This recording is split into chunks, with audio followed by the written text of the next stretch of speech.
नमस्कार। एक मुलाकात कार्यक्रम में आप सभी दर्शकों का हार्दिक स्वागत है।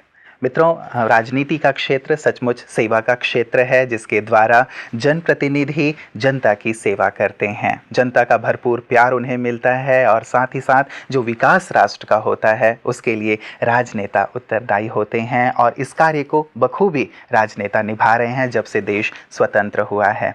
तो राजनेताओं के लिए जो प्रेम और सम्मान है, इसी कारण हम बार बार अपने इस मंच पे भी राजनेताओं को, जो जनप्रतिनिधि हैं, उन्हें आमंत्रित करते रहते हैं। आज भी हमारे साथ हैं श्री सुरेंद्र गोयल जी, जो राजस्थान में ग्रामीण विकास और पंचायती राज मंत्री हैं। आइए उनका अभिनंदन करते हैं, स्वागत करते हैं और एक मुलाकात कार्यक्रम की शुरुआत करते हैं। गोयल जी, आपका बहुत बहुत स्वागत है। बहुत बहुत धन्यवाद आपको। गोयल जी, मैं आपका रिज्यूम देख रहा था, उसमें आप 5 बार एमएलए रहे हैं और राज्य की बहुत सारी आपने सेवाएं की हैं, लगातार कर रहे हैं। तो विशेष करके ये जो राजनीति में आपका आना हुआ, वो किस रूप में आना हुआ? क्या मंशा थी कि मैं समाज की सेवा करूं, या फिर परिवार में ही आपके राजनीति से जुड़े हुए लोग थे जिन्होंने आपको इसमें प्रेरित किया, आगे बढ़ाया? ऐसा जी, मेरे परिवार में कोई भी राजनीति में नहीं है जी, और न था न आज भी है।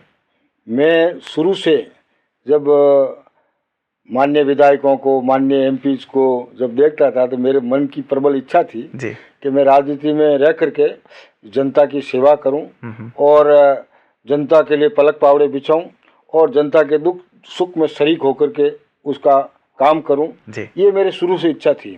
उस बात को लेके मैं जब 25 साल और 2 दिन का था, जब राजनीति में आया 2 चुनाव में हारा और लगातार 4 बार जीता, फिर 1 बार चुनाव और हारा, फिर 5वीं बार बना।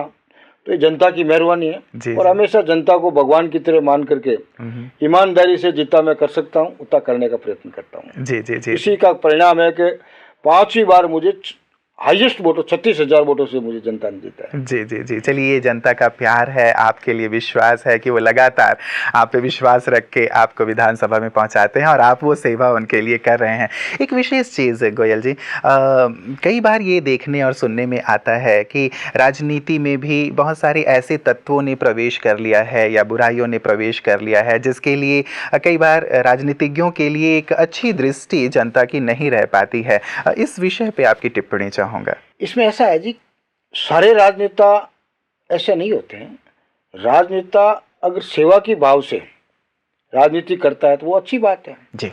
और राजनीति में जो कार्यकर्ता होते हैं गलत काम करते हैं तो राजनीति वही व्यक्ति आगे बढ़ सकता है, राजनीति में आगे कामयाब हो सकता है, वो गलत को गलत करना सीखे। आप जानते हैं अपराधी की कोई जात नहीं होती, अपराधी का कोई धर्म नहीं होता, अपराधी की कोई पार्टी नहीं होती। जी, जी, अपराधी अपराधी होता है। अगर अपराधी को अपराधी कहना सीख जाएगा वो राजनीति लंबी करेगा और बाकी शॉर्ट टर्म में एक बार जीत गया और दोबारा अगर वो जनता के दिलों पे राज नहीं करेगा और जनता की इच्छाओं और अपेक्षाओं पे खरा नहीं उतरेगा तो वापिस जनता नहीं चुनती है। तो मैं तो आप लोगों से इतना ही निवेदन कहना चाहता हूँ कि कोई भी कितना भी बड़ा आदमी है, मुंह पे उसको गलत को गलत कहना सीख जाओ, चोर को चोर कहना सीख जाओ, बेईमान को बेईमान कहना सीख जाओ, तो इस देश का उद्धार होगा, देश का कायाकल्प होगा।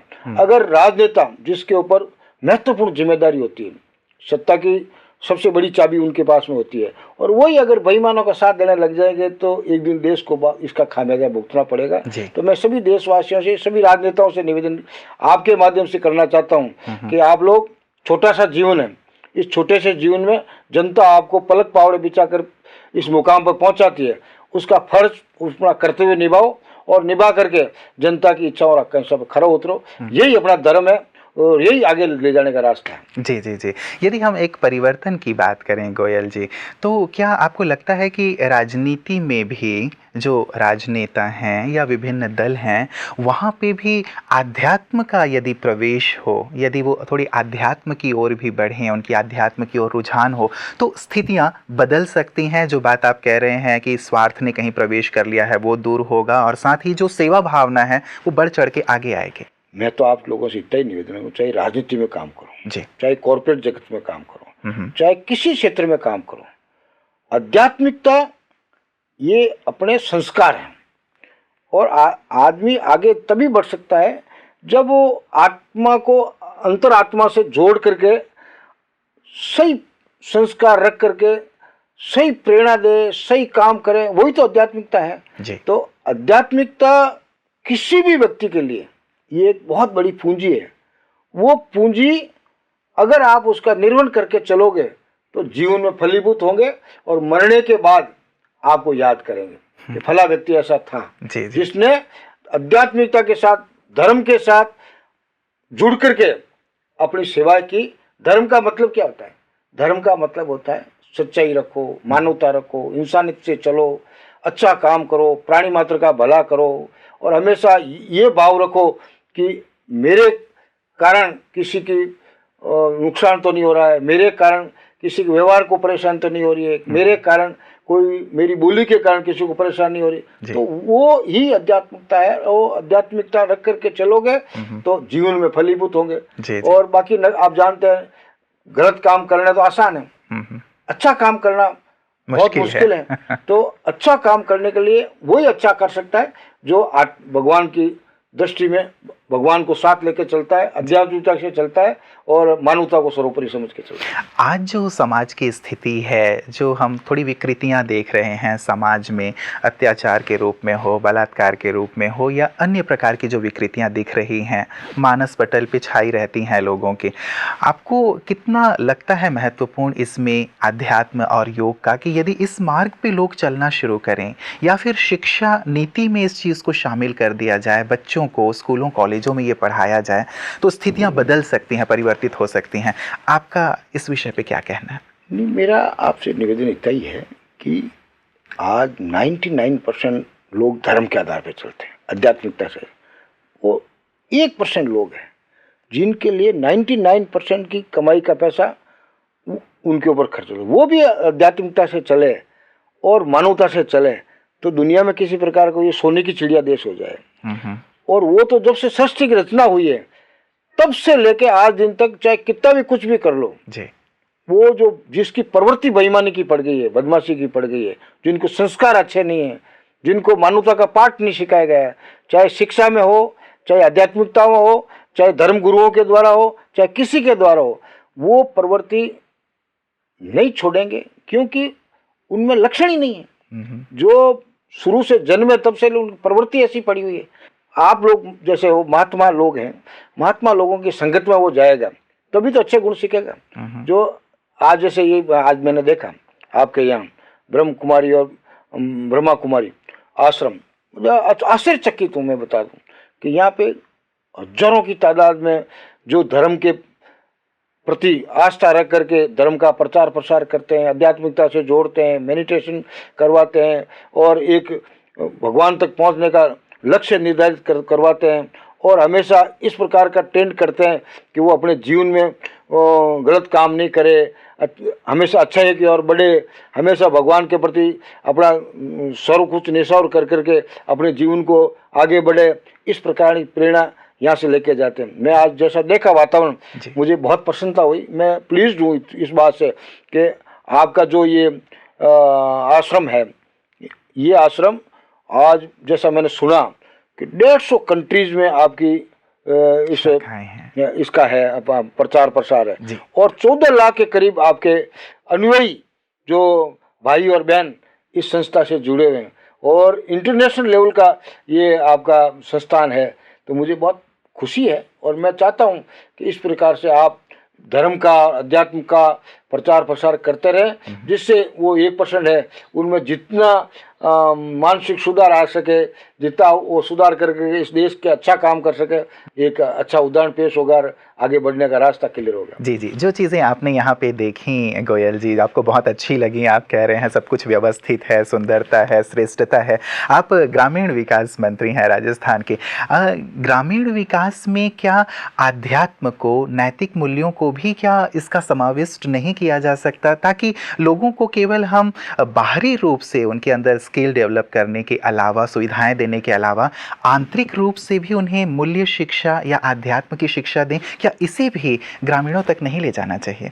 देखिए भाई साहब, ग्रामीण विकास विभाग, जैसे मैं आपसे निवेदन करूं जी कि आज राजस्थान का 75% जनता ग्रामीण गांव में निवास करती है जी जी, और राजस्थान का 75% जनप्रतिनिधि वार्ड 1 से लेकर जिला प्रमुख तक इस विभाग से जुड़े हुए हैं जी जी। हम ये चाहते हैं कि ये विभाग गांवों के अंदर जो पुरानी परिपाटी से जो मूल्य चले आ रहे हैं उन मूल्यों में कमी नहीं हो, संस्कारवान गांव हो, गांवों का पलायन बाहर नहीं हो, गांवों के अंदर आधारभूत संरचनाएं पूरी हो, गांव के लोग अध्यात्म में विश्वास करें। और अध्यात्म में विश्वास करने के लिए तो आप लोग जैसे संस्थाएं चलाते हो वही कर सकते हैं। हम तो राजनीति में काम करते हैं।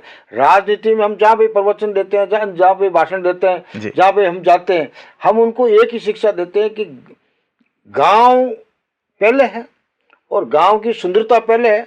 और आप लोगों को बताना चाहता हूँ कि हमारी पार्टी है, हमारी पार्टी ने हिंदुस्तान की ब्रांड एम्बेसडर दादी जानकी जी क्यों बढ़े कि भी राजस्थानी हिंदुस्तान स्वच्छ रहे, जी जी जी, और बीमारियां नहीं हो, और गांवों की सुंदरता बनी रहे।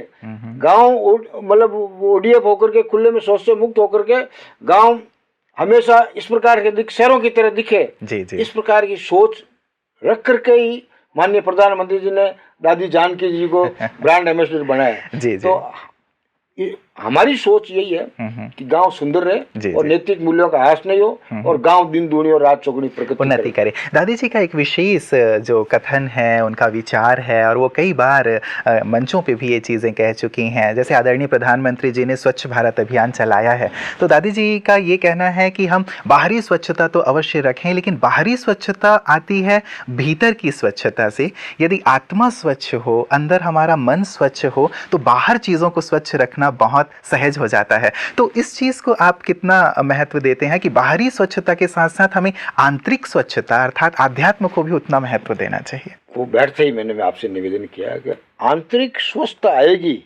तभी बाहरी स्वच्छता आएगी। जी, आंतरिक स्वच्छता से मेरा तात्पर्य बहुत ब्रॉड है। आंतरिक स्वच्छता से मेरा है कि आदमी को हमेशा संस्कारवान बनकर के परमार्थ के लिए, प्राणी मात्र के लिए, व्यवस्था के लिए और गांव के सिस्टम, कल्चर, व्यवस्थाएं सब के लिए काम कर करके चारों तरफ से हिंदुस्तान स्वच्छ बने। मैं अभी अमेरिका गया था जी, वहाँ मैंने देखा, वहाँ पे स्वच्छता के मामला में मतलब लोगों में झूठ नाम की कोई चीज़ नहीं, कोई फ्रॉड नाम की कोई चीज़ नहीं। तो मैं यही निवेदन करना चाहता हूँ कि आंतरिक स्वच्छता के लिए अपने आप को स्वच्छ रहना पड़ेगा। आंतरिक स्वच्छता के लिए अपन को ब्रॉड माइंड रखना पड़ेगा, अपना बिगाड़ के दूसरों का भला करना पड़ेगा और हमेशा स्वच्छ वातावरण में जीना पड़ेगा। इस देश को सर्वोपरि मान करके चलना पड़ेगा, भगवान को सर्वोपरि मान के चलना पड़ेगा। गलत काम के प्रति अपन को रोक लगानी पड़ेगी। कोई गलत काम करता है तो उसको गलत कहना पड़ेगा और सही के लिए अपन को अच्छे कदम उठाने पड़ेंगे, तभी तो जाके स्वच्छता आएगी। बिल्कुल बिल्कुल। मैं दो चीज़ें गोयल जी आपसे इस विषय में जानना चाहूँगा। एक तो ये, जैसे आपने कहा कि गाँवों तक आप अच्छी अच्छी योजनाओं को लेके जा रहे हैं और जैसे ब्रह्मा कुमारीज जैसे संस्थान हैं वो भी उस दिशा में कार्य करें, तो क्या ऐसे संस्थानों को जो कि इस दिशा में कार्य कर रहे हैं, सरकार की तरफ से यदि पूरी तरह से सहयोग प्राप्त होता है तो ये कार्य और खिलेगा और निखरेगा और जल्दी होगा, ऐसा नहीं लगता? ऐसा है जी, जो संस्थाएं अच्छा काम कर रही हैं, जो ब्रांड एम्बेसडर इनको बनाया मैडम दीदी को, दादी को, इसीलिए बनाया कि ये संस्था अच्छा काम कर रही है। आज जैसे मैं आपको बताऊं, मुख्यमंत्री जल स्वावलंबन अभियान जो अभी शुरू किया माननीय मुख्यमंत्री ने, कि आज राजस्थान को पानी की जरूरत है, जल ही जीवन है। और पानी के लिए माननीय मुख्यमंत्री जी ने कहा ये सरकारी प्रोग्राम नहीं रह करके ये जनता का, धर्मार्थियों का, धर्मावलंबियों का, दानदाताओं का, बामासाओं का, प्रवासी राजस्थानियों का, एनआरआईज का और वहाँ के जनता का, सबका मिलकर के एक सहयोग लेकर के आम जन में गांव के अंदर पानी की व्यवस्था किस प्रकार से हो, टैंकरों से किस प्रकार निजात मिले, इसके अंदर सबको जोड़ा है। तो हम चाहते हैं ग्रामीण विकास के अंदर और ऐसे जो संस्थाएं आपके लिए जो ये संस्था काम कर रही है, इस संस्था में जो अच्छे काम कर रहे हैं उनको जोड़ने के लिए तो मैं आज आपके बीच में आया हूँ। क्या दीदी से मैं निवेदन करूंगा, आपसे भी निवेदन कर रहा हूँ कि आप मुख्यमंत्री जल स्वावलंबन अभियान के अंदर जुड़िए और राजस्थान के अंदर पानी के मामले में स्वावलंबी बढ़ाने के लिए आप काम कीजिए। बिल्कुल बिल्कुल, राजस्थान बिल्कुल हरा भरा हो और कोई भी प्यासा ना हो, ये तो एक बहुत सुंदर योजना है जिसमें हम सब का योगदान होगा, हम सब दिल से इसके साथ जुड़ेंगे ही। धन्यवाद। और एक दूसरी चीज़ गोयल जी जो मुझे आपसे पूछनी थी, आपने बहुत सारी चीज़ें कही कि ऐसा ऐसा होना चाहिए, देश ऐसा ऐसा होना चाहिए, समाज ऐसा होना चाहिए, व्यक्ति को ऐसा ऐसा करना चाहिए। जहाँ तक मुझे लगता है हर एक व्यक्ति ये जानता तो है कि ये चीज़ें अच्छी हैं, ये चीज़ें करनी चाहिए हमें, लेकिन फिर भी वो नहीं करता। मान लीजिए मुझे स्वच्छ रखना है अपने गांव को, मुझे कूड़ा जनरल ऐसे सड़क पे नहीं फेंकना है, चौराहे पे नहीं फेंकना है, वो जानता है, फिर भी वो कर जाता है। तो दो चीज़ें दिखाई देती हैं, एक वो चाहना उसके अंदर है लेकिन फिर भी वो कर जाता है। तो वो जो शक्ति है, वो शक्ति, वो इच्छा शक्ति देश के लिए कुछ करने की, वो शक्ति कहाँ से प्राप्त हो? क्या इसमें मेडिटेशन मददगार हो सकता है, ईश्वर का ध्यान मददगार हो सकता है? मेडिटेशन और ईश्वर में ज्ञान, ये तो आम आदमी के लिए जरूरी है, मैं बताऊँ आपको। जी जी। परंतु ये जो आपने कहा ना कि मेरी मन की इच्छा है मैं कचरा नहीं फेंकूं, इसके लिए आप सबको, मैं आगे आऊंगा, उसके बाद में 10 आदमी और आगे आएंगे, इसके बाद में और आगे आएंगे, ऐसे करके एक वातावरण का निर्माण करना पड़ेगा कि स्वच्छता ही जिंदगी है, स्वच्छता ही अपने आम है, और स्वच्छता रखोगे तो अपने बीमारियां नहीं आएगी, स्वच्छता रखोगे तो अपना अच्छा वातावरण बनेगा, स्वच्छता रखेंगे तो अपन मतलब जीने की राह आसान होगी। तो उसके प्रति आपकी भावना को, कुछ भी गलत काम करती तो उसको दबाना पड़ेगा, और उसके लिए वातावरण बना करके अपन को जो गलत कर रहा है उसको रोकना पड़ेगा, और रोक करके अपन लोगों को ऐसा वातावरण बना करके वातावरण का निर्माण करना पड़ेगा। जी जी, एक जागृति की आवश्यकता है, हम लोगों को जगाएं भी। दूसरी आत्म जागृति जो है कि मैं स्वयं अंदर से जागृत रहूं, सचेत रहूं, मेरी अंतरात्मा जागृत रहे अच्छाइयों के लिए, अच्छाइयों को ग्रहण करने के लिए, अच्छाइयों के विचार को प्रसारित करने के लिए। उसमें ये जो ध्यान है, मेडिटेशन है, या ईश्वर के साथ जुड़े रहना है, वो कितना आवश्यक है? मैं कह रहा हूँ ना, ये आवश्यक है, इसके बगैर कोई काम ही नहीं चल सकता। पर उसके लिए आदमी को समय निकालना पड़ेगा, उसके लिए आपको ध्यान केंद्रित करना पड़ेगा। इसीलिए तो आपके 14 लाख अनुयायी संस्था से जुड़े हुए ऐसे ऐसे हजारों संस्थाएं चल रही है। वो लोगों को मोटिवेट कर करके, लोगों को जागृत कर करके मेडिटेशन के लिए प्रेरित करती है, और वो प्रेरित होकर के वो कितना अंगीकार कर लेते हैं, कितना उस पर कामयाब होते हैं, ये सोचने की बात है। आप जानते हो मेडिटेशन वगैरह ये काम जब ही होते हैं कि जब आदमी एक तो स्वतंत्र हो, एक उसको पारिवारिक परेशानियां नहीं हो, और एक उसके अंदर आर्थिक रूप से संपन्न हो, एक उसके दिल में जीने की चाह हो, उसके दिल में ये हो कि मेरा छोटा सा जीवन है, इस जीवन में मैं ऐसा एकाग्र होकर के ऐसा काम करूं जिससे मैं भी स्वस्थ रहूं और दूसरों को अच्छा वातावरण दे करके उनको मोटिवेट कर सकूं। तो ये चीज़ें ऐसी है कि आप लोग जो कर रहे हो, जो आदमी इसमें थोड़ा बहुत भी आपसे जुड़ गया, वो 100% जुड़ने की कोशिश करेगा। उसके पीछे रहस्य ये है कि वो नीचे से लेकर जीवन के आखिरी समय तक वो इस बात का ज्ञान लेकर चलता है कि मैं मरूंगा तो उसके पहले मैं स्वस्थ रह करके जाऊं और मैं अच्छा काम करूं। जी जी। ये एक चाहना उसके हमेशा बनी रहती है, और इसमें योग बहुत ज़्यादा महत्व रखता है। प्रधानमंत्री महोदय ने भी योग को विश्व मंच पर रखा है गोयल जी, लेकिन हम बाहरी रूप में ही उसे ज़्यादातर समझ रहे हैं कि प्राणायाम, योगासन ही वास्तव में योग है। लेकिन योग जो एक मूल राजयोग की बात ब्रह्मा कुमारीज में सिखाई जा रही है, क्या ऐसा लगता है कि इस राजयोग को भी यदि हम संसार के कोने कोने तक, देश के कोने कोने तक पहुँचा दें तो परिदृश्य सचमुच पूरी तरह परिवर्तित हो जाएगा और समाज भी बहुत सुंदर बन जाएगा? बिल्कुल 100% आप जो कह रहे हैं बिल्कुल सही चीज़ है, और ये होना चाहिए, और ये होगा तभी देश का कायाकल्प होगा। माननीय प्रधानमंत्री जी ने जो इंटरनेशनल लेवल पे इस प्रकार की व्यवस्था कर दी, पूरे जो विश्व में योग को जानकारी भी नहीं थी, जी जी जी, उनमें भी लोग जानते हैं, उनको भी जानने लगे कि प्रधानमंत्री नरेंद्र मोदी का आह्वान पर पूरे इंटरनेशनल जगत में योग के प्रति जागृति आ गई और योग करने लगे, और योग के क्या फायदे क्या नुकसान है वो सब पता लगे।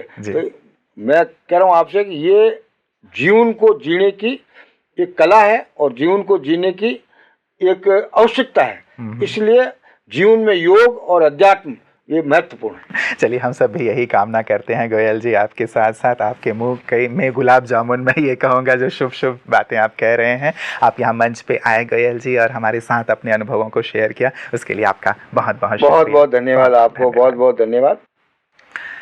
मित्रों, गोयल जी के साथ बहुत ही गहन और सुंदर चर्चा रही है, जिनमें से एक बिंदु जिस पर हम सब का ध्यान है और भी ज़्यादा हम ध्यान दें, राष्ट्रीय स्वच्छता पर। जो स्वच्छता अभियान प्रधानमंत्री जी ने चलाया है, सचमुच बहुत ही हम सब के लिए आवश्यक है, देश की स्वच्छता और विकास के लिए आवश्यक है। दादी जानकी जी भी इसकी ब्रांड एम्बेसडर हैं, जो इस एक बात पर बहुत जोर देती हैं, हमें भी इस पे ध्यान देना है कि बाहरी स्वच्छता तो बहुत सुंदर है ही, लेकिन उससे भी कहीं ज़्यादा आवश्यकता आंतरिक स्वच्छता की है।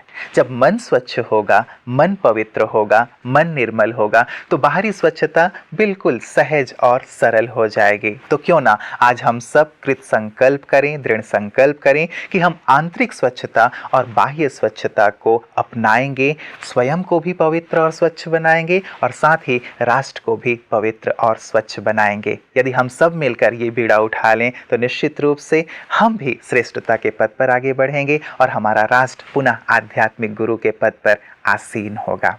अपना ख्याल रखिएगा। एक नए मेहमान के साथ पुनः आपसे जल्द मुलाकात होगी।